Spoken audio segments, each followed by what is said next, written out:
she ended up in my DM. Oh, no. Absolutely not. The second time, okay, the first time I was in her DMs. The second time it was definitely there we her. go. There we go. Yeah. Okay, so it's mutual though. Okay. So like I think it kind of goes back to knowing your worth and knowing what you can present. But a lot of times brands, they look for engagement. They don't look for follower count. So when you have that engagement up there, it helps you. What up, family? Welcome to our brand new show, Breaking Bread, where we'll meet some amazing people, have some hot topic combos, and eat some phenomenal food. We're here to chat with you and have real, candid, open conversations. In episode 1, we're sharing tips for content creators in 2023, what we wish we knew before becoming creators. So today you guys are in for a treat. Our guests are killing the game in social media.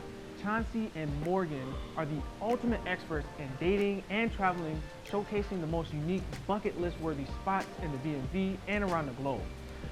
They have a passion for adventure and have traveled to multiple countries and have done over 500 different date ideas. So without further ado, let's get to our conversation. You guys have been killing the game, and we kind of just want to get to know you guys a little more. We also want to just maybe get some tips from you guys on, share some tips to our viewers on how to be content creators. Okay. What all goes into it, what are some tricks of the trade to make it a little easier. So from there to just, who you guys are. Well, I feel like you guys are looking at us like we're experts, but we're looking at you guys like you guys are the OG experts. I don't know if you guys remember, but like 2 years ago, I had commented on your video and I was like, oh my gosh, can you guys please like review Dat Jerk? And I think you had responded and you were like, yeah, we're totally gonna do it. And I sent like a screenshot to my mom and I was like, Mom, they're gonna do it. I was like, these huge influencers in the area, they're gonna record. Yeah, and I was so excited. And then now, look at us. I know. What's up? So how did y'all meet? I'm gonna let you tell the story. I feel like I like your version more than my version. Yeah. Well, it was kind of through like a friend of her, both of us, mutual friend. Basically, he knew her. I'm sorry. You can I tell. can't. It's all good. I'm sorry. So, in our marijuana days, she was purchasing from a friend of mine. I also was selling at the time too, and he was unavailable. He sent me to her, and then ever since that day, she looked like my type. She was real pretty. So Love that. I guess I just was like flirting with her a little bit through text, and then she, to this day, just like, yeah, I knew right away, because why isn't my plug texting me outside of anything to do with the marijuana? Yeah. So it kind of just went from there. Mostly, it took a while to actually for us to go on our first date. I think it was like 6 months before we went on our first date. There was actually a period, like a month or two period, where we stopped talking to each other. Rekindled, and then we made it this far since then. Had to make sure you were serious, that was it. Yeah, absolutely. See, because I wasn't playing games at that time. So like I felt like he was playing games. So I literally was like, you know what? I actually don't want to see you ever again. And then 2 months went by, and literally no communication. 2 months went by, and I was like, I remember how we rekindled. It was subtweeting. I love that. Okay. Yeah, subtweeting, and then she ended up in my DMs. Oh, no. Absolutely not. The second time, the first time I was in her DMs. The second time it was definitely There we go. Yeah. Okay, so it's mutual though. I'm sorry. I had to do like a little paddle, a little ping pong. Yeah, so basically, I had kept bailing on her, so that's why she cut me off the first time. Yeah. But then the second time around, I knew I couldn't mess up my shot, so I made the shot. You did a good job. Yeah. So when it comes to monetization, where's that like on your priority? Where do you guys feel like you kind of fit in just all of that? I would say at first we did this, like I said, we kind of fell into it. It was an accidental thing, and we had a great time just going on dates. So at first it was really just having fun. It was also really rebuilding our relationship, because right before then, we actually had an edibles business that we were doing, and it was nice. It was actually extremely successful. It was probably one of the best things I think I've ever done in my life. But it caused a lot of stress on the both of us. We just didn't have the time. It was like, hey, did you drop off this? Like, why didn't you respond to this person with this amount of customer service? Like, I'm very nitpicky, so it was just a lot for us. But we realized like the best thing for us to do is to just not do it anymore. And so once we started doing the TikTok stuff, it really was us rebuilding our relationship and finding that love in each other again. So the whole first year, it was like romance. Like we were just lovey-dovey. You could not like pull us apart from each other. It was fantastic. But then at the end of the year, it was like, oh my God, we spent like $20,000 on dates. Like we spent I'm sizing, it was like 10,000. But still, that's a lot. That's still a lot. Yeah, I'm very big on like intricate experiences. So a lot of the stuff that we did was like 100 per person or 130 per person. So once that happened, I was like, okay, this is not lucrative. And at that point in time, I tell people all the time, I curate my feed. So a lot of times people are like, well, you don't follow me back on here, so I'm not gonna follow you here. And I'm like, when it comes to TikTok, I only follow people that talk about content creation, talk about the algorithm, talk about how to be a better content creator. I specifically watch those videos. Exactly, I want to better myself. Yeah. So when I started seeing girls with like 20,000 followers saying that they immediately charge like 8K per video, my mind was blown. Same. Yeah, and that's when I started investing into those courses. I started spending more money on trying to learn about being an actual content creator. And once I realized the money that can be made in the industry, that's when I had to switch where I'm like, I can't keep doing this for free and I can't keep doing this and paying for it as well. So then it turned into, okay, let's start making some money. We're both getting more busy with work. We're opening up more locations. Like we need this to make sense for us. So now we're more on the money aspect of it, where money is kind of the focal point. If it's not involved, we probably won't do it. And that's honest. Like, I completely understand. So do you guys feel as though like it's okay to accept free collabs of products in exchange for creating content for that brand, and where do you kind of draw that line? Yeah, I think, well, this is actually a decision that he made me make, because he got sick and tired of me like complaining about not getting paid, and he's like, yeah, but you keep saying yes. So like we need to set certain rules. Yeah, it really comes down to just knowing your worth. At the end of the day, like if you're just starting out and stuff, like we started out by accepting, free services, free, food and stuff like that, because, well, you have to have a portfolio. You gotta build, right, exactly. So it really just depends on where you're at in the game and, like, where you see yourself in the future. As long as you set your goals and know what you're aiming for, and then on top of that, like I said, know your worth. So at the end of the day, when you know that you've built up enough to earn some sort of compensation for it, aside from just free product or free food, then that's when you start charging. But at the end of the day, of course, it's okay to accept just free product or free food or service, And you do have to start somewhere, I believe. And like, if you're, let's say starting from the ground up, and you're like, oh yeah, so I'm charging $2K, they're gonna look at you like, wait, what? Like, what have you done to Where's earn the this? math ain't math? It ain't not enough. $1 per follower. Hey, I'm down for that. $1 per follower. That doesn't sound too bad. I like that. Definitely. We do still accept like gifted stuff sometimes, PR packages, but it also depends on who it's from. Like if Delta reaches out to me and they're like, hey, we want to send you a whole PR package or whatever, I'm not turning that down. I don't care if I'm getting paid or not. It's Delta. Like that's somebody I want to work with. The ones. I know like one thing about me is I hate spending money on clothes, but I love clothes. So like I found myself like not shopping anymore and that kind of stuff. So when fashion brands do reach out to me, depending on who they are, like I might ask for a specific amount, but that's also not my niche. So like I have to be realistic, and I can't charge you my regular rates, because if I do a video on fashion, it's probably not going to engage as much if I do a video on a date idea. So like I think it kind of goes back to knowing your worth and knowing what you can present. But a lot of times brands, they look for engagement. They don't look for follower count. So when you have that engagement up there, it helps you. And a lot of people don't know that when it comes to engagement, it goes saves are the most important, shares after that, comments, and then likes. So they don't really care about how many likes you have. They care about how many people commented, how many people shared this with their friends, how many group chats was this sent to. And they can see those metrics. So when it comes to like making a media kit or a portfolio, that's what I'm showing brands. So if they ever do try to question like, well, what are your rates? I'm like, hey, sweetheart, this is what I can do. So like, don't sit here and look at that and think that, I'm worth this amount when I'm actually worth this amount, because these videos perform this well. And I might have a post that has like, let's say 200 likes. From those 200 likes, I have at least 150 shares. And that's what matters. It's the amount of people that are actually looking at the content and saying, I want to keep this in my pocket for future reference.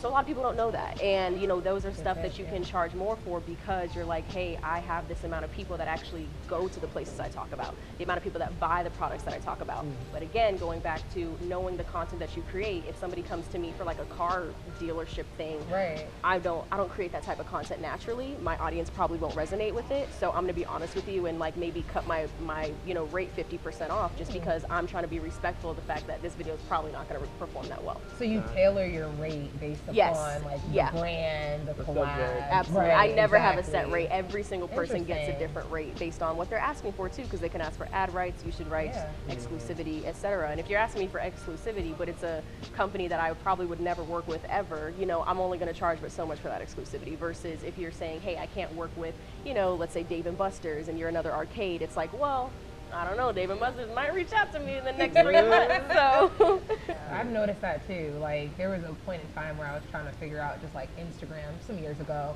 and I had purchased another like influencers.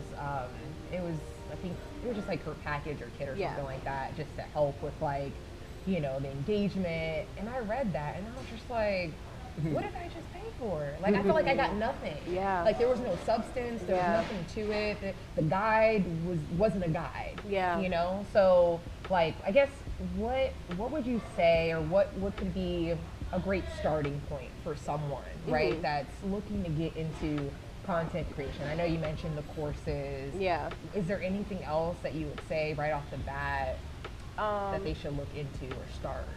I would say, just because it's helped me out a lot, is curating your feed. Like even And if what it's does that mean? Because not everybody knows. yeah, absolutely. Yeah. So like even if it means just, if you have like your personal like TikTok account or Instagram account, and then you're like, hey, like I want to make sure that I constantly see people that talk about content creation and talk about how to set your rates or how to build a media kit, make another TikTok account, make a separate Instagram account, and literally only follow people that talk about influencing. And then you'll constantly see like their advice or their tips or things that they did that helped them out. And especially on TikTok. TikTok is very open. People are a lot more transparent than they are on Instagram. Agreed. And a lot of times, like, yeah, you might have to weed through a couple of videos to see like what actually works for you. Because sometimes people just make videos just to talk about stuff. Yes. Yeah. But you will notice that there's also a lot of people that are very educated in that field, and they will teach you a lot that you need to know right there in the app alone. And then after you have enough money, or after you feel like this is something that you want to take seriously, then I would highly recommend purchasing a course, but also paying attention to the comments. Like if you see somebody who's selling a course, look at their comments and say, yeah, girl, I bought this course and I'm still waiting on blank. Or I just, you know, I felt like you said, I didn't learn anything. Yeah. And there's definitely been times where I purchased a course and I'm like, yeah, I could have saved my money, or I already knew all of this information from another course. I just felt like you were going to give me more information. Yes.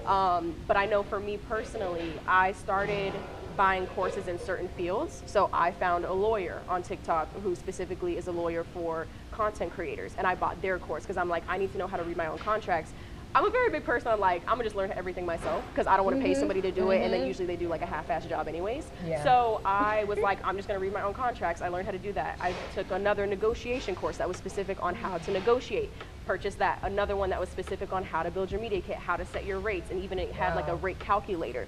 Purchased that separately. I was going to ask you that too. Like, how do you break down? Because you were saying, you know, just based upon like this project and this brand, this is how you kind of formulate your rates.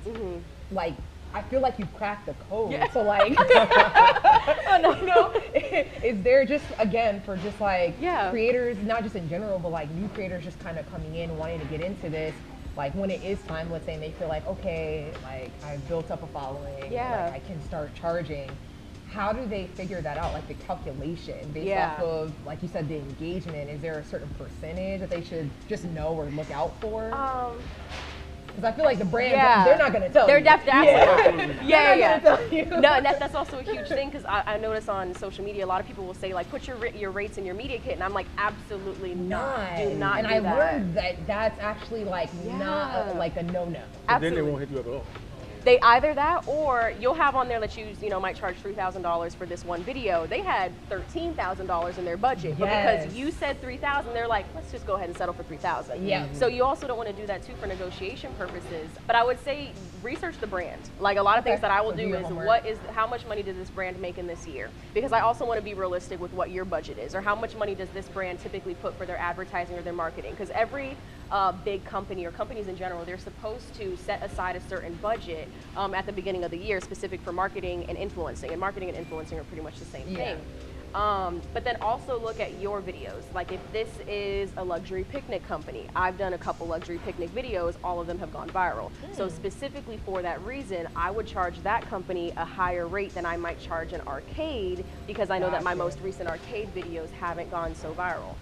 As far as percentage wise, It's really just hard. I wouldn't say set a certain number. I think kind of go with the flow, see what brands around you are offering as well. Like for example, when I'm in the DMV, they don't offer as much money as when I go to New York or when I go to Atlanta and do the same type of collaborations. Same. Yeah, so like I usually will ask more when I travel. Yep. And then on top of that, you can include the travel fee because it's like, hey, I have to buy, like, you know, I had Rise New York. They had asked us to come to New York City to do a collaboration, and I was like, that's fine, but I'm located in Maryland. So I'm like, you guys do have to pay for my flight in order to go out there. And that ended up not working out, but at the same time, it's like, I didn't feel the need to say yes just because they reached out to me. Yeah. I also like, you're gonna hear us say it a lot, but just like knowing your worth, like knowing what you can create, but you also have to be realistic in it. If you create crap content and you only had like one video go viral and that's why you're at like maybe 12K followers, is because that one video hit, you can't be out here charging these crazy numbers or even charging period. I think if you have one video that goes viral, that's not enough for you to say, hey, I'm worth this. You have to have that consistency and you have to be able to back yourself. You need to be able to answer every question possible. So if a business asks you, well, why do you charge these rates? It's, oh, well, because I did this video and it performed this way. Or, oh, it's because I have this many people who saved this content. Or it's because I screenshotted this amount of people who said I went here already. And that's something that I have in my media kit as well that not a lot of people do, but every time somebody says, girl, I went to this place because of you, or girl, you know, I traveled to this location because of you, I screenshot it every single time. I crop it real quick and I put it in my portfolio because I'm like, I need y'all to see that people do care about what I have to say. So before we get into this food, we just want to say a special thank you to our sponsors today, Dat Jerk. They have provided us with this wonderful spread of awesomeness. I am foaming at the mouth looking for this food. I can't wait to get into it. But Dat Jerk has authentic Jamaican recipes, just wonderful spread of food for anybody. If you have a high spice level, if you have a low spice level, this food is for anybody who can come eat this and enjoy themselves. Let's get into it. I don't even want to talk no more about it. I just want to eat. And I know that you had mentioned, you know, with y'all's pages that, you know, you kind of shifted a little bit from maybe like being together in like every single video. Yeah. So how did you make that shift? Because that has crossed my mind with now like, you know, becoming a full-time content creator really soon.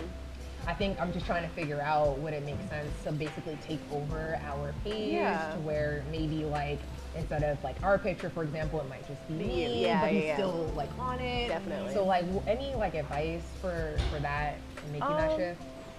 Well, I noticed that you film yourself a lot naturally in your videos, like you show yourself already a lot. So I think your transition could be just showing less of King and more of yourself. So in each video, it's almost like people don't really know if you're with him or not. It's like, you know, who's behind this camera that's filming her, we don't know. But then you can slowly just kind of turn that into it just being you in the videos. So teardrop.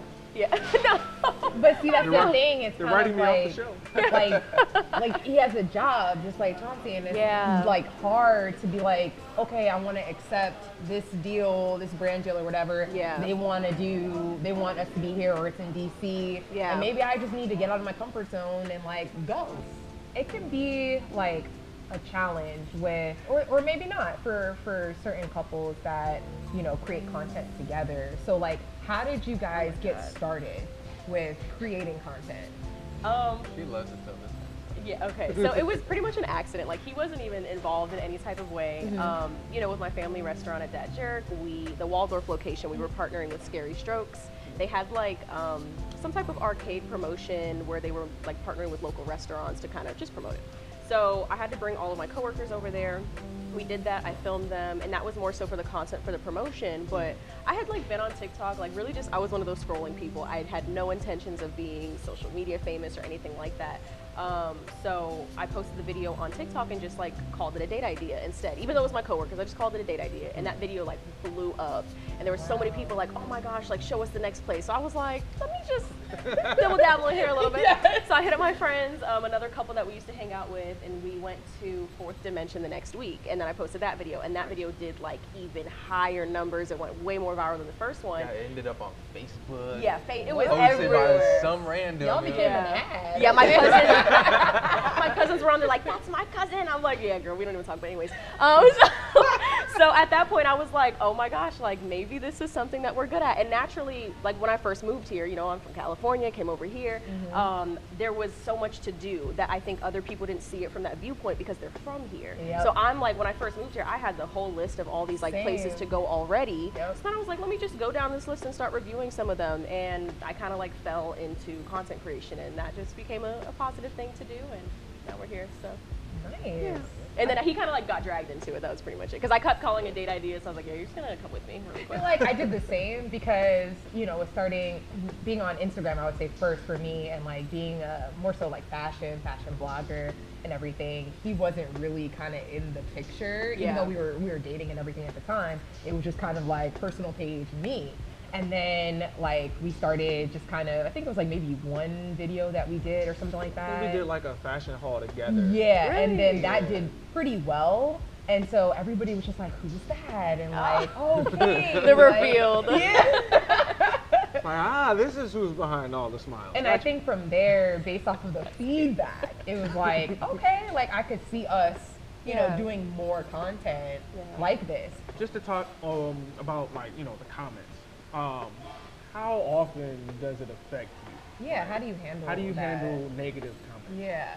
Is that something that we kind of touch and go? Yeah. Yeah. I think for the most part, for her, it's definitely just speaking about it. She just vents a lot to me, her mom, her closest friends, and you know, we typically all give her similar advice, which is, why are you worried about them? They hating, they jealous of what you got. Mostly like, even if it's not true, that's the vibe we get in. So, what are you gonna defend yourself now after just talking shit in the comments? Like, no. So at the end of the day, you know, we basically just try and uplift her and, you know, let her know that it doesn't really mean anything. I think that tends to help her a lot, especially when she hears it from all these different angles, you know, similar things. But that's me speaking it for her, so I think, yeah, he doesn't. He only really sees the bad comments where like I'll tell him about the bad comments. So, and I don't know why. Like, do you feel like that's a thing that maybe as like creators that maybe we do? Is that we see a lot of great comments, but then we like focus on the bad. Oh my gosh! And like, it could be like, you know, even like 3 bad comments. Yeah. It's like, why? See, no, exactly. And I noticed too, like, because it's something that I used to do all the time, and I had to really like kind of fix my brain to stop doing it. But I would see all these great comments, and then I would see like 3, you know, like you said, 3 negatives, and I would only respond to the negatives. And that was a problem that I was doing, because I'm like, I need to appreciate the people that are actually supporting me, because there's a lot more of them than the negatives. So I did start doing that, and that changed. But going to the mental health aspect, when I first started TikTok, we kind of like blew up pretty quickly, I would say. And that was a lot of people. It was a little overwhelming seeing that many people comment all the time. And at that point, I had never experienced it, so I was reading everything. I was constantly looking at every comment. And then I actually went through like this really bad depressive state for about like 3 months, where if anybody goes back to my page, you guys will see where it happened at, because you'll see like my voiceovers, they got like really dull, and I wasn't really talking that much, or I wasn't like as energetic as I used to be, because it just was draining having to constantly post something that you enjoy, and then seeing so many people say, well, your opinion is wrong. And it's like, well, it's an opinion, and that's, you know, we kind of learned in like kindergarten what an opinion is. So it was just like really frustrating, but I literally learned to just not read them. Like, I don't read a lot of my comments anymore. Only if it's like a video where I know that most of it's positive, I'll go back to it and like I'll kind of comment back. But for the most part, I just ignore them. Like, people are gonna say whatever they want on the internet. People will create a narrative of your entire life off of a 30-second video, and I can't fix that. So I learned to just swipe away the things that, you know, I have no control over. But I think I want to get to a place to where like you are, where you're just like, okay, comments, all right, like, on to the next. And I feel like just mentally I haven't gotten there yet. It's a work in progress. It is hard. So I appreciate you for like saying that, because that's tough. Like somebody tried to come for her. She did a video, and it's like, she's like a 3. Somebody in the comments, I was like, somebody came back in the comments and was like, she's a 10. Get it right. Get it right. Yes. That's what I'm talking about. Yes, the community. I'm telling like, you. I didn't have to say nothing about it. Yeah, so, people are so unnecessarily rude I behind definitely had a to go in the screen. comments myself a couple times. Yeah, Detective. You got all that makeup caked on because you're probably ugly underneath. I'm like, have you seen yourself? Like, you don't even post They said yourself, that about but there's a you. reason for it. I know that. like, come on now. gosh. It's like I looked you up and saw that you didn't have a profile picture. Yeah. Are you hiding something? I feel like Exactly. it's always those It accounts. is. Yeah, that person has no like- subscribers or no followers. They're just there to troll people. Exactly. Yeah. It is easier, Yeah. like you said, though. It's Yeah. a lot easier said than done, and it took me, because I think once I got out of my like depressive rut, it took me maybe like another solid 3 months to finally just be like, okay, I'm tired of seeing you guys argue about the DMV all over again. And Yeah. is this considered the DMV or not? Like, I'm so sick and tired of going back and forth with you guys. Yeah. Like, it's I not worth actually it. love those comments because like He'll take them. I'm Yeah. like, we did a video out in Baltimore, and I was like, I'm gonna just like I did the voiceover for it too. Yeah, I was like, restaurant in the DMV, Baltimore. So I was very deliberate with it. I'm Yeah. like, I know you guys are gonna get on me about Yeah. this, and I know you're gonna have the whole argument, but we'll just do it. It's whatever. But yeah, let's switch gears a little bit. Let's play the hot seat. We got a few questions for you guys. Okay. We're gonna put you on the spot. You're gonna have a short amount of time to come up with your answers. You just gotta blurt it out, whatever comes to mind Okay. with those answers. All right. So let's get started with that. okay, what content creator or creators are y'all obsessing over right now? Do you have any like just favorites? Well, as of right now, for me, it's two guys. They're friends. It's TikTok Baddie. I don't know if you've heard of him. They're so funny. And then his buddy's name is Jericho. They're hilarious. They're They so do like funny. the funniest skits ever. But the only downside is, at this point, they're both only posting like once a month. So not a lot of videos. So there's nothing to look forward to. Oh, But whenever man. a video does come out, I'm Yeah, like, you so I'll randomly just go to her and be like, babe, look them up, see if they posted anything. And like sometimes we get lucky and they got a new video, and it's more times than not, it's hilarious. They're just some funny guys. Yeah, no, they really are. But they have a couple million followers, so they're at that Yeah. point where like they can can- post every month. Exactly. People are still gonna That's what I follow was them. thinking when you said that, because I'm like, wait a minute. Yeah. Once a month. Yeah, they're good to go. Sheesh. It's like I would never. And it's almost like at this point, it's always anticipation too, because their videos blow up still, Every even though time. they're gone for so long, Wow. they still blow up too. Yeah. So, and that's the reason I like that so much is because that's really the goal. That It's is the like, goal. Yeah. I want Yeah. people to be just sitting around waiting for us to post, and then when we do finally post, they're all flooding back. It's not like Yes. we're losing our people or anything because we took a hiatus. We can go on a month-long take a break. vacation and actually enjoy it without being worried about I gotta post this content this day and like, babe, we're on the beach. Enjoy. it. Yes. Why are you editing a video right now? I don't Oh, want God, that for don't us. I forget don't us. want that for I us. So agree. that's one of my main things on why I enjoy them so much is the fact that they made it that far. Yeah. Anytime we go out to eat, we run into this problem to where I'm like, I got my food, you got your food, and I'm like this, and I'm eating. And Oh, she's no. like, can I have some? That's like my go-to. That's my go-to. So, what one food would you guys not share with each other? Yeah. Just it's not happening. Well, as a man, I don't have an option. Yeah. Okay. The food's getting shared. The food's getting Yeah. shared regardless. I'm glad you've learned I that think lesson. if it's like dessert though, right? I feel like if it's like a one cookie, and there's only one cookie, I think I might have to keep that to Come on, myself. bro. You're not I- gonna Any give me cookie a or, like, piece of it? No, specific? the cookie's only like this big. If I give you any tiny piece, that's like 90% of the cookie. I can't do it. All right, then don't look at me when I ain't sharing nothing with you. Right, Exactly. we're arguing in the car. She'll say that. She'll sit here and she'll say that, and then turn around and be like, "It looks so good though. Let me get a piece." Like, what happened to the piece of cookie that I was supposed to get? I do. Yeah. So I take it to a whole nother level. I know what she's allergic to and what she can't eat. That's my so wrong. And I So will wrong. eat it religiously. She So can't. wrong. She is like dairy sensitive. So I'd be Okay. like, "Hey, yo, let me get the mac and cheese.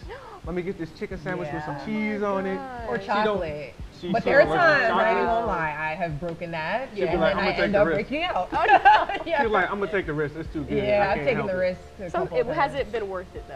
Yes, Oh, okay. every time. See, that's okay. That's all right. Definitely. Yeah. You guys again are killing it, and you. Yeah. just what I'll say, golden nuggets of wisdom Yeah. would you have for new creators, people who want to get into it, people who are thinking about it. Yeah. So like take 3 words and then explain your reason for those 3 words. What golden nuggets of wisdom would you have? Well, I'm gonna start because we've already heard it a few times during this session. My main 3 words for me are know your worth. At the end of the day, I feel like that's a very important concept, and I know it's been heard a lot, it's been said a lot here, but there's a reason for that. Yeah. You have to know your worth in order to truly succeed. To get in return what you're looking for, you have to know your worth.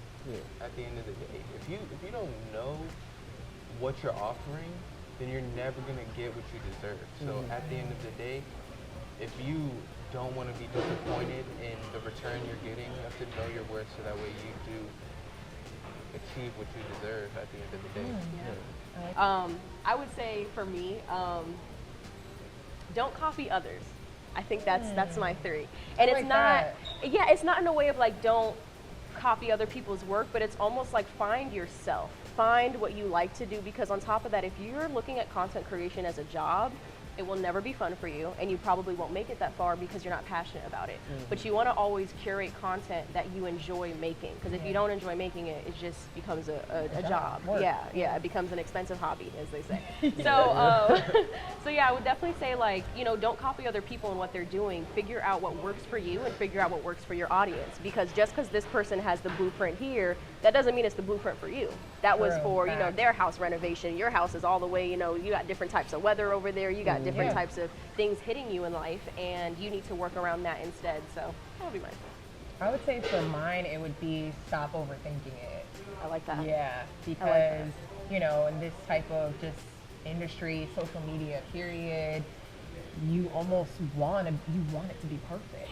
And it's okay that it's not. But it's not always, perfect. And just giving yourself grace is something that I've learned over the years. I would say probably since the pandemic, since 2020, just being less hard on myself. Yeah, way less critical. So I would say go for it. Like, everybody gets stuck on, oh, I gotta be all creative, I gotta be this, I gotta do that, I gotta have the best camera, I gotta know what I'm doing, I gotta be able to speak well. And I'm like, none of that matters if you don't do anything with it. Like, you can do all the prep work that you wanna do. But yeah, it's been a pleasure just sitting here, getting to know you guys, talking to you guys. We're gonna be best friends forever now. So, we'll be in Jamaica next year together. Hey, I'm down for that. I need to go back. If you guys want to just follow their experience and follow all of the amazing things that they're doing, the adventures that they're taking, you could definitely go and follow them on Instagram, TikTok, subscribe to their YouTube channel. But thank you guys so much for joining us, and stay tuned for episode 2.